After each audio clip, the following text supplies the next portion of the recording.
Welcome to వార్తల విశ్లేషణలో వివిధ దినపత్రికల్లో ఏ వార్తలు ప్రధాన అంశాలుగా నిలిచే వార్తల విశ్లేషణలో చూద్దాం. ముందుగా ఈనాడు దినపత్రికలో ఉన్నటువంటి ప్రధాన వార్త విశ్లేషణలు ఒకసారి చూసినట్లయితే అగ్నికీలాల మృత్యుకేలి అనేటువంటి ఒక వార్త హెడ్లైన్స్లో నిలిచింది. నిన్న ఘోర బస్సు ప్రమాదం చోటు చేసుకుంది కర్నూలు జిల్లాలో. ఆ వార్త ప్రధాన వార్తగా ఈనాడు దినపత్రికలో చూడొచ్చు. కర్నూలు శివారులో ఘోర రోడ్డు ప్రమాదం, బైక్ను ఢీకొన్న ప్రైవేటు ట్రావెల్స్ బస్సు. హైదరాబాద్ నుంచి బెంగళూరు వెళ్తుండగా దుర్ఘటన, బైక్ను ఈడ్చుకుపోవడంతో చెలరేగిన మంటలు, నిలువున తగలబడిపోయిన బస్సు. ఆ సమయంలో ఇద్దరు డ్రైవర్లు, 44 మంది ప్రయాణికులు స్వల్ప గాలితోటి బయటపడ్డాయి. 27 మంది ద్విచక్ర వాహనదారులు కూడా మృతి అంటూ ప్రమాదంపైన ప్రధాని, తెలుగు రాష్ట్రాల ముఖ్యమంత్రుల దిగ్భ్రాంతి అంటూ హెడ్లైన్స్ చూడొచ్చు. ఇక మృతుల కుటుంబాలకు రాష్ట్రం 5 లక్షలు, కేంద్రం 2 లక్షల ఎక్స్గ్రేషియా, క్షతగాత్రులకు 2 లక్షలు ఇస్తామన్న మంత్రి పొన్నం ప్రభాకర్. ఇక ఘటనా స్థలాన్ని పరిశీలించిన మంత్రి జూపల్లి బాధిత కుటుంబాలకు ఆదుకుంటామని వెల్లడి. అయితే కర్నూలు నగర శివారులో 44వ జాతీయ రహదారిపైన శుక్రవారం తెల్లవారుజామున ఘోర రోడ్డు ప్రమాదం సంభవించింది. ఒక ప్రైవేటు ట్రావెల్స్ బస్సు ముందు వెళ్తున్న ద్విచక్ర వాహనాన్ని ఢీకొట్టి తగలబడిపోయింది. ఈ దుర్ఘటనలో 19 మంది ప్రయాణికులు సజీవ దహనమయ్యారు.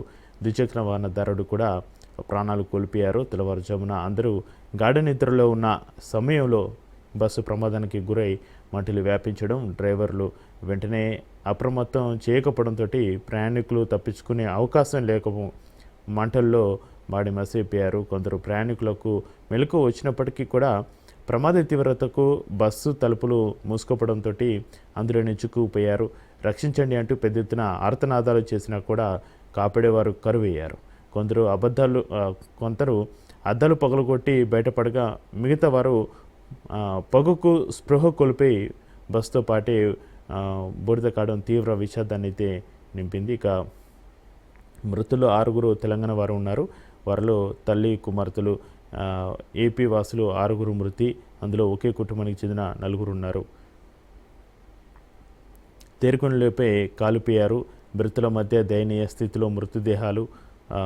బిడ్డను హత్తుకుని బూడిదైన ఒక తల్లి మరుభూమిని తలపించిన ప్రమాద స్థలం అంటూ విషాదకరమైన వార్తకు సంబంధించి ఈనాడు దినపత్రికలో ఈ హెడ్లైన్స్ను చూడొచ్చు. వీడియో కాల్తో బస్సులకు ఫిట్నెస్ సర్టిఫికేట్లు, రిజిస్ట్రేషన్ వేరే రాష్ట్రంలో తిరిగేవి తెలుగు రాష్ట్రాల్లో అంటూ హెడ్లైన్స్. పూర్తిగా దగ్ధమైన బస్సును మనం ఈనాడు దినపత్రికలో చూడొచ్చు. ఇక విలపిస్తున్న మృతుడు రమేష్ తల్లి మాలకొండమ్మ అంటూ విషాదకర వార్తకు సంబంధించి ఫొటోస్ను కూడా ఈనాడు దినపత్రికలో చూడొచ్చు. ఇక ఒక్కో డిసిసికి 3 పేర్లు. సామాజిక వర్గాల వారిగా ప్రతిపాదించిన పరిశీలకులు పేర్ల ప్రతిపాదనలపైన నేడు ఏఐసిసి సమీక్ష. ఢిల్లీకి వెళ్ళనున్న రేవంత్ రెడ్డి, బట్టి, ఉత్తమ్, మహేష్ కుమార్ గౌడ్ అంటూ ఒక్కో డిసిసికి 3 పేర్లు సామాజిక వర్గాల వారిగా ప్రతిపాదించిన పరిశీలకులు అంటూ హెడ్లైన్ ఈనాడు దినపత్రికలో హెడ్లైన్లో నిలిచింది. ఇక పంచతంత్రంలో సాఫ్ట్ స్కిల్స్ ప్రత్యేక వ్యాసం 4లో అంటూ మరో హెడ్లైను. వెండిపైన రుణం తీసుకోవచ్చు, వచ్చే ఏప్రిల్ 1 నుంచి అమల్లోకి మార్గదర్శకాలు జారీ చేసిన ఆర్బీఐ అంటూ ఈనాడు దినపత్రిక మెయిన్ పేపర్లో హెడ్లైన్స్ చూడొచ్చు. ఇక దానికి రూపురేఖలు మారనున్న పట్టణ స్థానిక సంస్థలు. 2780 కోట్ల విడుదలకు ప్రభుత్వం పచ్చిజెండా. పనులకు వచ్చే నెలలోనే టెండర్లు. రాష్ట్రంలోని పట్టణ స్థానిక సంస్థలకు మహర్దశ పట్టనుంది అని ప్రధాన వార్తగా నిలుస్తుంది. ఇంతకాలం చిన్న చిన్న పనులు చేపట్టేందుకు నిధులు లేక అల్లాడిన ఈ సంస్థలు మొదట అభివృద్ధి పనులతోటి కలకల్లాడనున్నాయి. వచ్చే ఏడాది మార్చి కల్లా రాష్ట్రంలోని అన్ని మున్సిపాలిటీలు, కార్పొరేషన్లు రూపురేఖలు మార్చాలన్న ముఖ్యమంత్రి రేవంత్ రెడ్డి ఆదేశాలకు అనుగుణంగా ఒకేసారి 2780 కోట్ల నిధుల విడుదలకు ప్రభుత్వం అనుమతించింది. ఇంత పెద్ద మొత్తంలో నిధులు మంజూరు కావడం ఈ మధ్య కాలంలో ఇదే ప్రథమం అని చెప్పొచ్చు. అయితే రాజధాని హైదరాబాద్తో పాటు రాష్ట్రంలోని అన్ని నగరాలు, పట్టణాలను గ్రోత్ హబ్లుగా తీర్చిదిద్దాలని సీఎం రేవంత్ రెడ్డి తరచూ నిర్దేశిస్తున్న సంగతి కూడా తెలిసిందే. అయితే తెలంగాణ రైజింగ్ విజన్ 2047లో భాగంగా వీటి రూపురేఖలు మార్చేయాలని, పెరుగుతున్న జనాభాకు తగ్గట్టుగా మౌలిక వసతుల కల్పనతో పాటుగా పెద్ద ఎత్తున అభివృద్ధి పనులు చేపట్టాలని ముఖ్యమంత్రి పట్టుదలతో ఉన్నారు. కానీ నిధుల కొరత కారణంగా గత కొంతకాలంగా పట్టణ స్థానిక సంస్థలు అభివృద్ధి పడికేసింది. చిన్న చిన్న పనులకు నిధులు లేకపోవడంతో అధికారులు కూడా ఏమీ చేయలేని పరిస్థితి అయితే నెలకొని ఉంది. అయితే ఉన్నత స్థాయిలో పర్యవేక్షణ ఈ పనులన్నింటినీ ఎప్పటికప్పుడు ఉన్నత స్థాయిలో పర్యవేక్షించనున్నారు. ఇటీవల జరిగిన మున్సిపల్ శాఖ సమీక్ష సమావేశంలో అభివృద్ధి పనుల గురించి ముఖ్యమంత్రి స్పష్టమైన ఆదేశాలు జారీ చేశారు. అందుకే టెండర్లు పిలవడం దగ్గర నుంచి పనులు పూర్తయ్యే వరకు దశల వారీగా ఉన్నతాధికారులు వీటిని పర్యవేక్షించనున్నారు. అనుకున్న లక్ష్యంలోగా పనులు పూర్తి చేసి పట్టణ స్థానిక సంస్థలకు ఆదర్శవంతంగా తీర్చిదిద్దాలని అధికారులు అయితే భావిస్తున్నారు.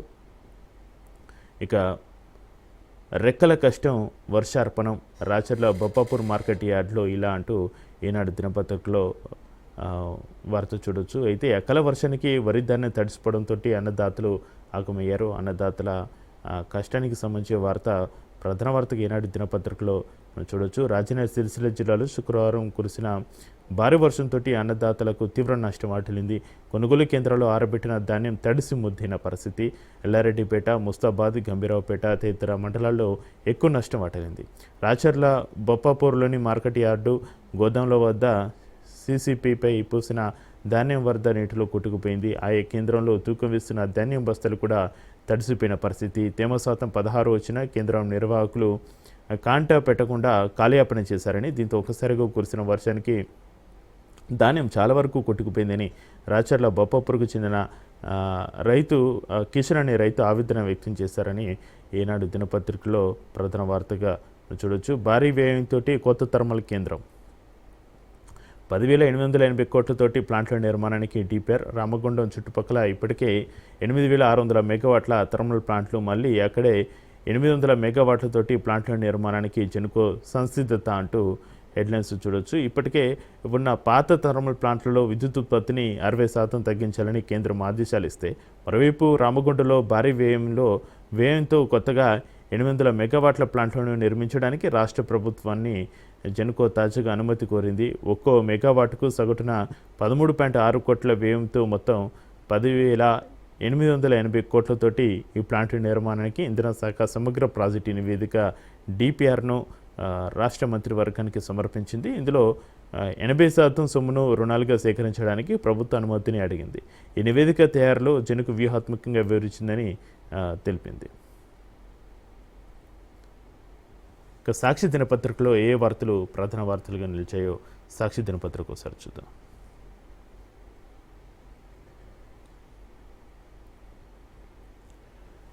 పంతొమ్మిది మంది ప్రాణాలు అగ్గిపాలు. కర్నూలు సమీపంలో ప్రైవేట్ ట్రావెల్స్ బస్సు దగ్ధం అంటూ హెడ్లైన్లో మనం వార్తని విషాదకరంగా వార్తని చూడొచ్చు. ఇక అన్ని దినపత్రికలు కూడా ఈ బస్సు దగ్ధానికి సంబంధించి విషాదకరమైన వార్త. కర్నూలు జిల్లాలో నిన్న బస్సు అగ్నికి ఆవితైంది. ఆ వార్త అన్ని దినపత్రికల్లో ప్రధాన వార్తగా హెడ్లైన్స్లో నిలిచింది. నిన్న తెల్లవారుజామున 2:45 టైంలో బైక్ నుండి కొట్టిన బస్సు. ఇక అక్కడికక్కడే బైకర్ మృతి. బస్సు ఆపకుండా నిర్లక్ష్యంగా వెళ్ళిన డ్రైవర్, బస్సు కింద ఇరుక్కుపోయిన బైక్, 300 మీటర్ల మేర లాక్కెళ్లిన బస్సు, తీవ్ర రాపిడితోటి పగిలిన బైక్, పెట్రోల్ ట్యాంకు, చెలరేగిన మంటలు దట్టమైన పొగతో దిక్కు తెలియక ప్రయాణికుల ఆర్తనాదాలు. ప్రమాదంతో వైర్లు తెగి తెరుచుకుని డోర్లు, కిందకు దూకేసిన 2 డ్రైవర్లు, అద్దాలు ధ్వంసం చేసి అతి కష్టం మీద బయటపడ్డ మరో 25 మంది, పూర్తిగా కాలిపోయి బుగ్గుల మారిన మృతదేహాలు. అక్కడే పోస్టుమార్టం, డిఎన్ఏ పరీక్షలు చేసి కుటుంబ సభ్యులకు అప్పగించిన అధికారులు. మృతుల్లో 6 తెలంగాణ వాసులు, 7 ఏపీకి చెందినవారు.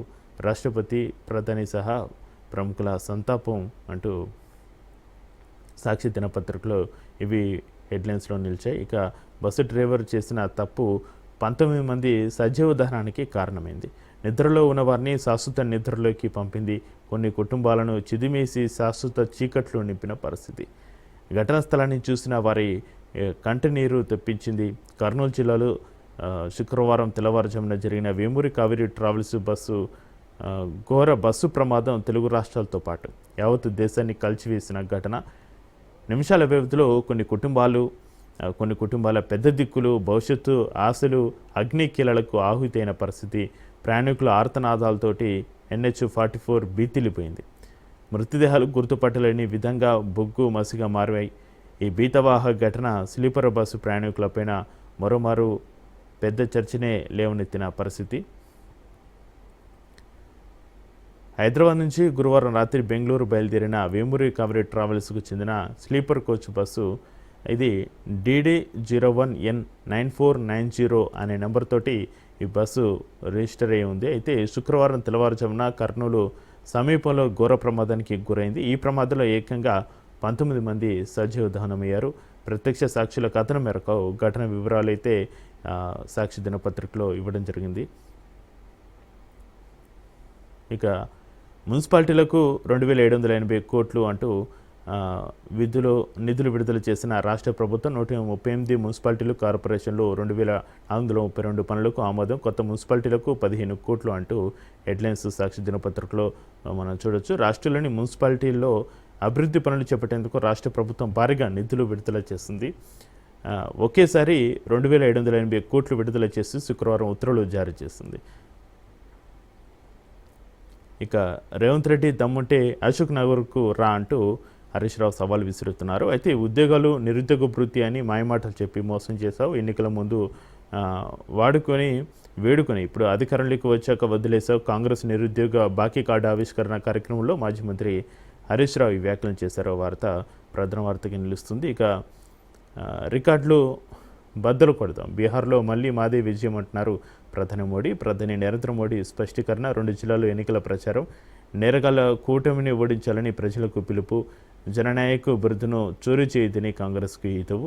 భారతరత్న కర్పూరి ఠాకూర్ స్వగ్రామంలో నిన్న ప్రధాని మోడీ పర్యటించారు. దానికి సంబంధించి వార్త కూడా సాక్షి దినపత్రికలో, వివిధ దినపత్రికలో ప్రధాన వార్తగా నిలిచింది. ముగిసిన ఫిరాయింపు విచారణ, 4 శాసనసభ్యుల తరపున వాదనలు పూర్తి, బీఆర్ఎస్ లాయర్ల మౌఖిక లిఖితపూర్వక వాదనలు, స్పీకర్ తీసుకునే నిర్ణయంపైన ఇరుపక్షాల్లోనూ ఉత్కంఠ అంటూ నిన్న ఫిరాయింపు విచారణ అయితే ముగిసింది. దానికి సంబంధించిన వార్త కూడా సాక్షి దినపత్రికలో హెడ్లైన్స్లో చూడొచ్చు.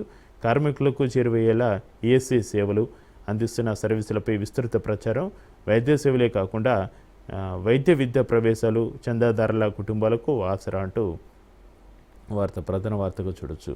ఇక ఎమర్జింగ్ కోర్సులకు అధ్యాపకుల కొరత, ఏఐ డేటా సైన్స్లో అరకొర బోధన, ఇతర రాష్ట్రాలకు వెళ్ళిపోతున్న బోధన సిబ్బంది, ఇక్కడ సరైన వేతనాలు లేకపోవడమే కారణం.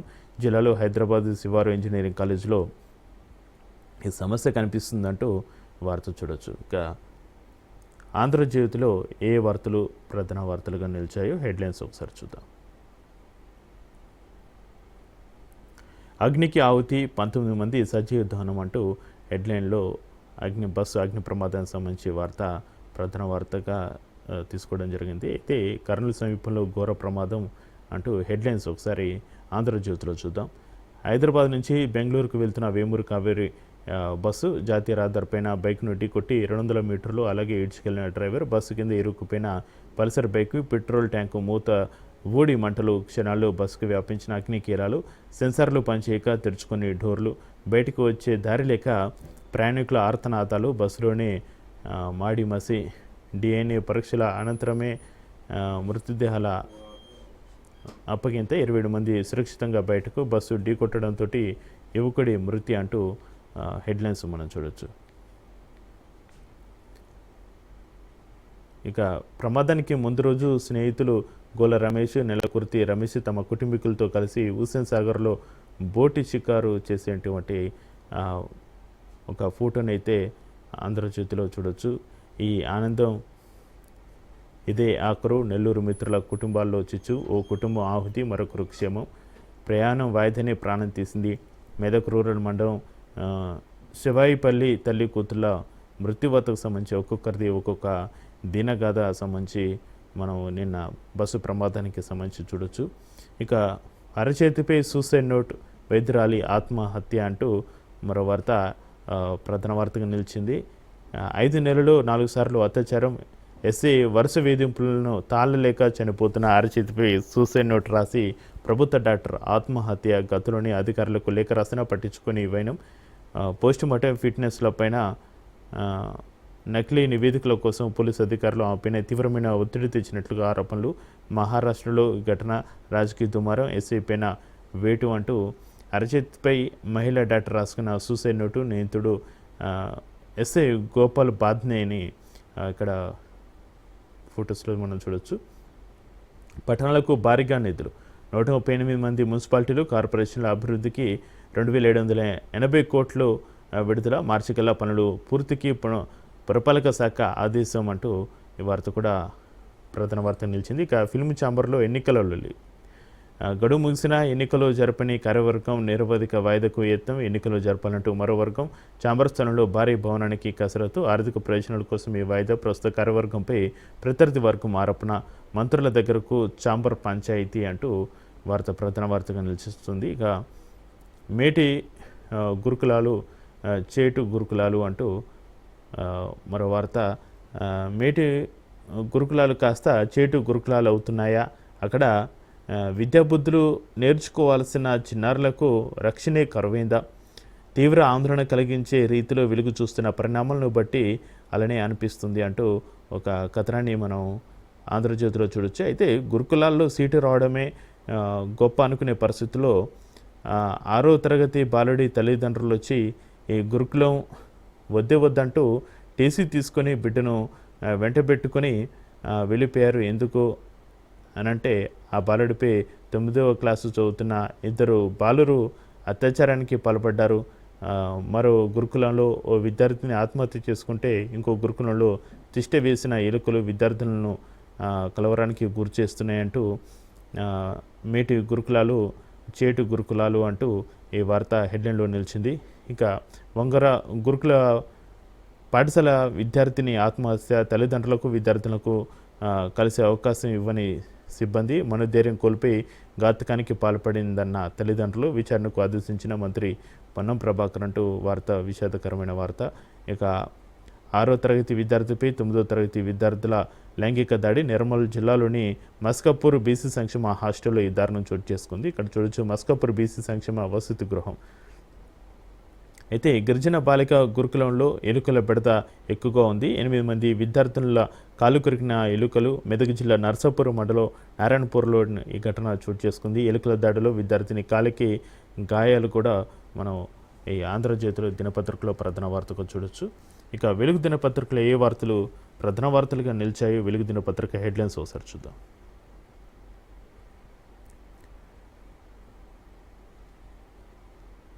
Death journey. కర్నూలు జిల్లాలో ఘోర ప్రమాదం, 19 మంది సజీవ దహనం. హైదరాబాద్ నుంచి బెంగళూరు వెళ్తున్న బస్సు దగ్ధం. మృతుల్లో 2 చిన్నారులు, 6 మహిళలు. ప్రాణాలు కోల్పోయిన 3 కుటుంబాలకు చెందిన 8 మంది. ప్రమాదంపై రాష్ట్రపతి, ప్రధాని, సీఎం దిగ్భ్రాంతి వ్యక్తం చేశారు. ఈ సంబంధించి వార్త కూడా అన్ని దినపత్రికలో ప్రధాన వార్తగా నిలిచింది. ఇక్కడ హెడ్లైన్స్ చూసినట్లయితే బస్సు ముందు భాగంలో ఇరుక్కున్న బైక్ పెట్రోల్ లీక్ కావడంతో మంటలు. 2 డ్రైవర్లు, 44 మంది ప్రయాణికులతోటి బయలుదేరిన వేమూరి కావేరి ట్రావెల్స్ బస్సు కర్నూలు జిల్లా చిన్నటేకూరు క్రాస్ రోడ్డు వద్ద బైక్ను ఢీకొట్టడంతో ప్రమాదం. డ్రైవరు వెనుకున్న చిన్న అద్దం పగలగొట్టి బయటపడిన 4 ప్రయాణికులు. వాళ్ళు బస్సు వెనుకున్న అద్దాన్ని పగలగొట్టడంతో బయటకు దూకిన మరో 21 మంది. ఈలోగా బస్సు అంతటా వ్యాపించిన మంటలు. కొంతమంది నిద్రలోనే సజీవ దహనం. మాంసపు ముద్దల మారిన డెడ్ బాడీలు స్పాట్లోనే పోస్టుమార్టం. చనిపోయిన వాళ్ళలో 6 చొప్పున తెలంగాణ, ఏపీ వాసులు. మిగిలిన వాళ్ళలో కర్ణాటక, తమిళనాడు, బీహార్, ఒడిశా వాళ్ళు కూడా ఉన్నారు. ఇక DNA రిపోర్ట్లు వచ్చాక మృతదేహాలు కుటుంబ సభ్యులకు అప్పగింత. బస్సు ఢీకొట్టడంతో స్పాట్లోనే చనిపోయిన బైకర్ కర్నూలు వాసి. ఇంకా జూబ్లీహిల్స్ బరిలో 58 మంది. చివరి రోజు 23 మంది విత్డ్రా. పోలింగ్ స్లిప్పులు అధికారులే ఇస్తారు, ఇతరులు పంచితే కేసులు అని ఆర్వి కర్ణన్ తెలుపుతున్నారు. ఇప్పటి వరకు 2.83 కోట్లు 512 లీటర్ల లిక్కరు స్వాధీనం చేసుకున్నటువంటి పరిస్థితి. అయితే జూబ్లీహిల్స్ ఉప ఎన్నికల బరిలో మొత్తం 58 మంది అభ్యర్థులు నిలిచారు. మొత్తం 81 మంది నామినేషన్లు వేయగా విత్డ్రాకు చివరి రోజున శుక్రవారం 23 మంది తమ నామినేషన్లు ఉపసంహరించుకున్నారు. జాతీయ జనసేన పార్టీ నుంచి Mohammed Abdul Mujeeb, Independent Nationalist Front నుంచి తుండు శ్రీనివాస్ సాయి 21 మంది ఇండిపెండెంట్లు విత్డ్రా చేసుకున్న వారిలో ఉన్నారు. ప్రధాన పార్టీలైన కాంగ్రెస్ పార్టీ నుంచి నవీన్ యాదవ్, బీజేపీ నుంచి లంకల దీపక్ రెడ్డి, బీఆర్ఎస్ నుంచి మాగంటి సునీత పోటీ పడుతున్నారు. బ్యాలెట్ యూనిట్లో మొదటగా బీజేపీ అభ్యర్థి, 2వ నెంబర్లో కాంగ్రెస్ అభ్యర్థి, 3వ నెంబర్లో బీఆర్ఎస్ అభ్యర్థి పేర్లు ఉండనున్నాయి. ఆ తర్వాత మిగతా పార్టీలతో పాటు ఇండిపెండెంట్ అభ్యర్థుల పేర్లు ఉండనున్నాయి. స్వతంత్ర అభ్యర్థులకు ఎన్నికల అధికారులు గుర్తులు కేటాయించారు. ఇంకా ధరణి ఫోరెన్సిక్ ఆడిట్ ప్రాథమిక నివేదిక రెడీ అంటూ సిరిసిల్ల, సిద్దిపేట జిల్లాలో భూ అక్రమాలపై security audit and insurance centre రిపోర్టును కూడా వెలుగు దినపత్రికలో ప్రధాన వార్తగా మనం చూడొచ్చు. ఇక అయ్యో పాపం ఒక్కొక్కరిది ఒక్కో కన్నీటి కాదా అంటూ బస్సు ప్రమాదానికి సంబంధించి మరో వార్త కూడా రాయడం జరిగింది వెలుగు దినపత్రికలో. మస్కట్ నుంచి పెండ్లికి వచ్చి తల్లి కూతుల సజీవ దహనం, బంధువుల ఇంటికి వచ్చి తిరిగి వెళ్తున్న బెంగళూరుకు చెందిన తల్లి కొడుకుల మృతి, దీపావళికి ఇంటికి వచ్చి తిరిగి వెళ్తుండగా కాలిబుడ్డు తిన్న సాఫ్ట్వేర్ ఇంజనీర్, జాబ్లో జాయిన్ అయ్యేందుకు వెళ్తూ యువకుడు మృతి అంటూ బస్సు ప్రమాదం అయితే చాలా 2 తెలుగు రాష్ట్రాల్లో కూడా విషాదాన్ని నింపింది. నమస్తే తెలంగాణలో ఏ వార్తలు ప్రధాన వార్తలుగా నిలిచాయో హెడ్లైన్స్ ఒకసారి చూద్దాం. నమస్తే తెలంగాణ చూసుకున్నట్లయితే 19 మంది సజీవ దహనం, ట్రావెల్స్ బస్సులో మంటలు, కర్నూలు జిల్లాలో ఘోర ప్రమాదం అంటూ హెడ్లైన్స్లో మనం చూడొచ్చు.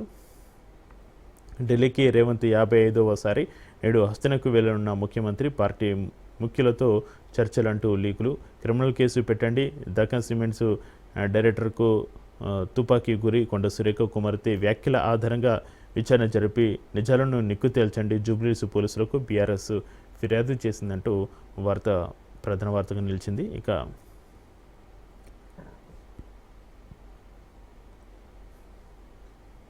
కేసీఆర్ గెలిచేదాకా నాకు సావు లేదు, ఆయన గెలుపు కండ్లారా చూడాలి, బీఆర్ఎస్ ఉన్నప్పుడే మంచిగా ఉండే, కాంగ్రెస్ వచ్చినాక ఏది బాగలేదు, వృద్ధురాలు దీవెనమ్మ వీడియో వైరల్ అవుతుంది అంటూ కామారెడ్డి జిల్లా బసవపూర్లో బీఆర్ఎస్ నాయకుడు గంప శశాంక్తో మాట్లాడుతున్న వృద్ధురాలు దినమ్మకు సంబంధించి వార్త కూడా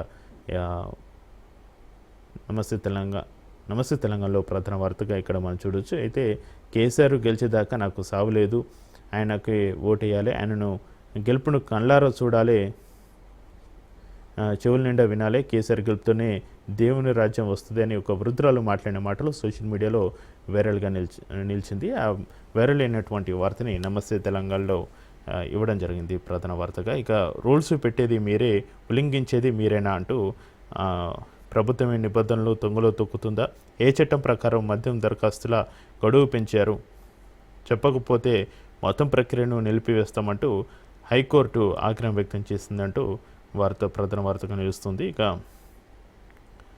జాబుల్లో జేబులకే నిరుద్యోగులను గాలికొదిలేసి మూటల కోసం సీఎం మంత్రుల కొట్లాట అంటూ హరీష్ రావు వ్యాఖ్యల్ని ప్రధాన వార్తకు చూడొచ్చు. అయితే శుక్రవారం హైదరాబాద్లోని జలవిహార్లో జరిగిన కాంగ్రెస్ నిరుద్యోగ బాకీ కార్డు ఆవిష్కరణ కార్యక్రమంలో మాజీ మంత్రి హరీష్ రావు వ్యాఖ్యలను చేశారు. అయితే ఈ కార్యక్రమంలో ఎంపీ ఆర్ కృష్ణయ్య, సిపిఎం రాష్ట్ర కార్యదర్శి జాన్ వెస్లీ, బీఆర్ఎస్ నేతలు రాకేష్ రెడ్డి, గెల్లు శ్రీనివాసు, తెలంగాణ నిరుద్యోగ జేఏసీ నేత అశోక్ తదితరులు పాల్గొన్నారు ఈ కార్యక్రమంలో. అయితే హెడ్లైన్స్ చూసినట్లయితే ఈ వార్తకు సంబంధించి యువతను నిలువున ముంచిన కాంగ్రెస్, నిరుద్యోగులు దండు కట్టి కాంగ్రెస్ను ఓడించాలి, జూబ్లీహిల్స్లో ఆ పార్టీకి గట్టిగా బుద్ధి చెప్పాలి, రేవంత్ రాహుల్ గాంధీల కళ్ళు తెరపించాలి, ఉద్యోగాలు ఇవ్వకుండా మధ్యాహ్నానికి నోటిఫికేషన్, నిరుద్యోగ బాకీ కార్డు ఆవిష్కరణలో హరీష్ రావు అంటూ హెడ్లైన్స్ ప్రధాన వార్తగా నిలిచాయి. ఇక అరగంటలో 17 మంది అధికారుల ఒత్తిడితోటి ఆఖరి క్షణంలో నామినేషన్ల విత్డ్రా, అభ్యర్థులకు ఫోన్లో వార్నింగ్ వెనుక హస్తం ఎవరిది అంటూ ఈ హెడ్లైన్ను చూసినట్లయితే జూబ్లీహిల్స్లో ముగిసిన నామినేషన్ల ఉపసంహరణ రోజంతా 6, చివరి గంటలోనే 17 మంది.